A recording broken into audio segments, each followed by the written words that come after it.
Hello class, in today's lesson we are going to be talking about finding the area of a composite figure. Okay, now a composite figure, as the paragraph says, is going to be made up of simple geometric shapes which we know that we can find the area for. Okay, so what we're looking at here is we're looking at a formula chart for triangle, square, rectangle, parallelogram, and trapezoid. So a combination of all of these different kinds of shapes could make up a composite figure. Okay, so we're going to try at this point to solve a couple problems, and I'm going to give you a couple different rules that we need to abide by.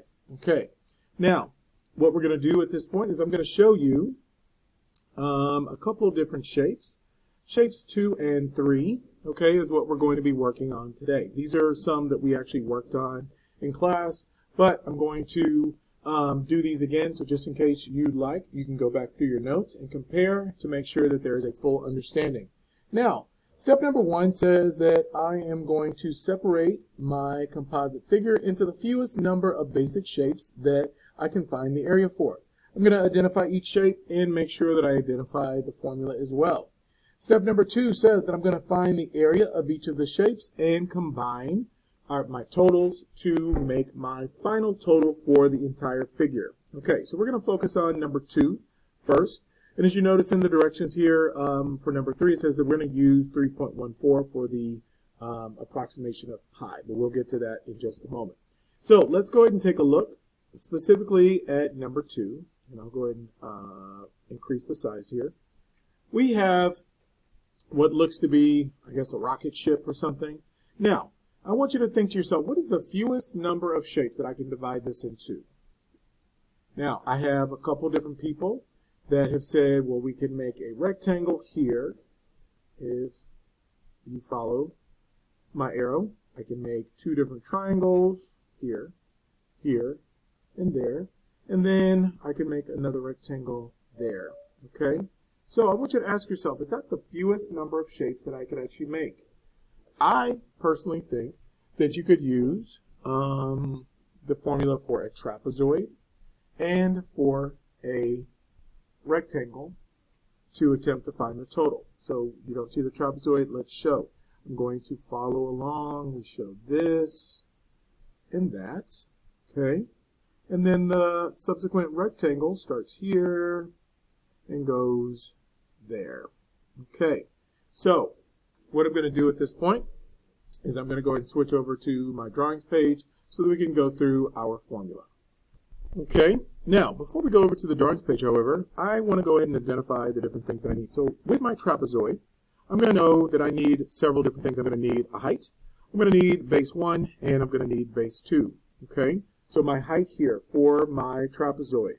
If I were to switch this around, okay, and to make this right side up, what I could do is I know that this distance right here is going to be representative of my height for my trapezoid. So that's 1, 2, 3 feet.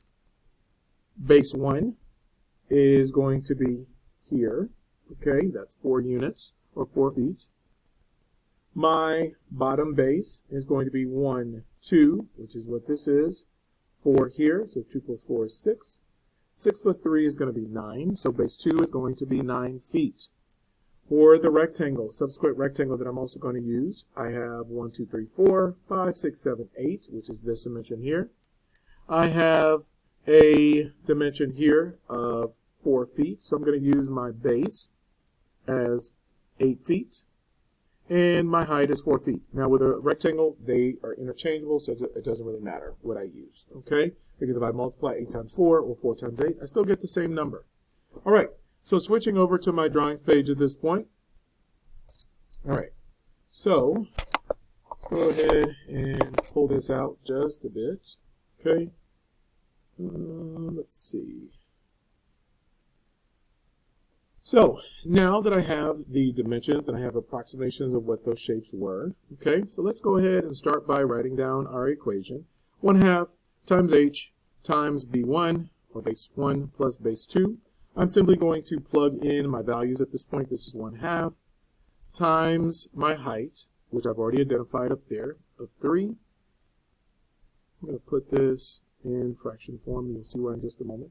B1 plus B2, that's 9 plus 4, 4 plus 9, whichever one, same answer. 1/2 times 3 over 1 times 13 over 1, because when I simplify this together, I want to keep it consistent because I'm dealing with fractions, so 13 over 1, same thing as 13, as we already know. So, when I multiply this across, because remember we multiply across as we're multiplying fractions, so 1 times 3 is 3, 3 times 13, 39.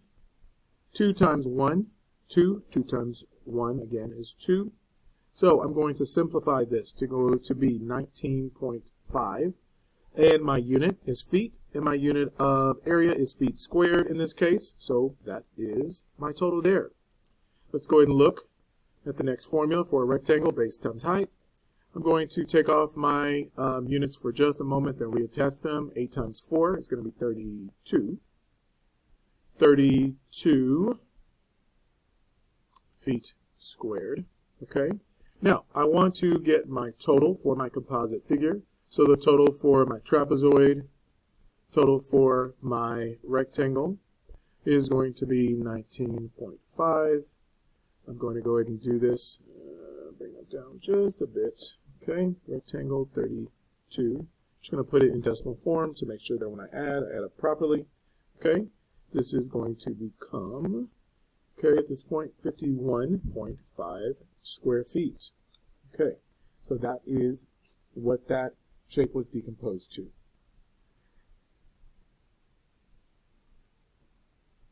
All right, so looking back at my figure, okay, what I have here is I have what looks to be 2 different shapes, which I recognize. If you notice the dimensions, we have 10 as this dimension and 10 as this dimension. What shape do we know that all of the sides, because if I know that this side is 10, I also know that this side is 10.